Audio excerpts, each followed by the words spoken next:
प्रधानमंत्री नरेंद्र मोदी ने कहा है कि 100 करोड़ कोविड टीके लगाने का आंकड़ा पार करने के बावजूद महामारी के खिलाफ देश की लड़ाई अभी खत्म नहीं हुई है। उन्होंने कहा कि सबको कोविड दिशा निर्देशों का पालन सुनिश्चित करना चाहिए। श्री मोदी ने कहा कि त्योहारों के दौरान मास्क पहनने और सुरक्षित दूरी बनाए रखने में किसी प्रकार की कोताही नहीं बरती जानी चाहिए।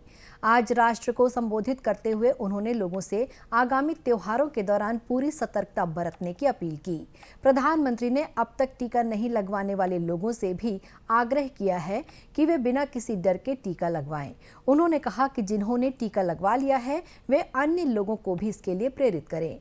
प्रधानमंत्री ने कहा कि भारत का टीकाकरण अभियान सबका साथ, सबका विकास, सबका विश्वास और सबका प्रयास का एक जीवंत उदाहरण है। प्रधानमंत्री ने इस उपलब्धि का श्रेय 130 करोड़ देशवासियों के प्रयासों को दिया। कल 21 अक्टूबर को भारत ने 1 बिलियन 100 करोड़ वैक्सीन डोज का कठिन लेकिन असाधारण लक्ष्य प्राप्त किया है। इस उपलब्धि के पीछे 130 करोड़ देशवासियों की कर्तव्य शक्ति लगी है।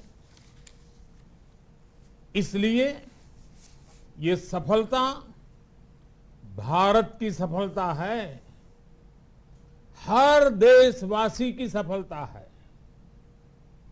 मैं इसके लिए सभी देशवासियों को हृदय से बधाई देता हूं। साथियों, 100 करोड़ वैक्सीन डोज ये केवल एक आंकड़ा नहीं है, ये देश के सामर्थ्य का प्रतिबिंब है। श्री मोदी ने कहा कि 100 करोड़ वैक्सीन केवल एक संख्या नहीं है, बल्कि ये एक राष्ट्र के रूप में देश की क्षमता को भी दर्शाता है।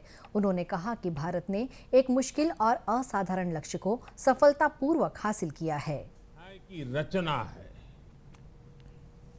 ये उस नए भारत की तस्वीर है जो कठिन लक्ष्य निर्धारित कर उन्हें हासिल करना जानता है। ये उस नए भारत की तस्वीर है जो अपने संकल्पों की सिद्धि के लिए परिश्रम की पराकाष्ठा करता है। श्री मोदी ने कहा कि टीकों के विकास और अनुसंधान के लिए दुनिया हमेशा विकसित देशों पर निर्भर रही है, लेकिन इस महामारी के दौरान भारत ने साबित कर दिया कि वो किसी भी तरह से उनसे पीछे नहीं है।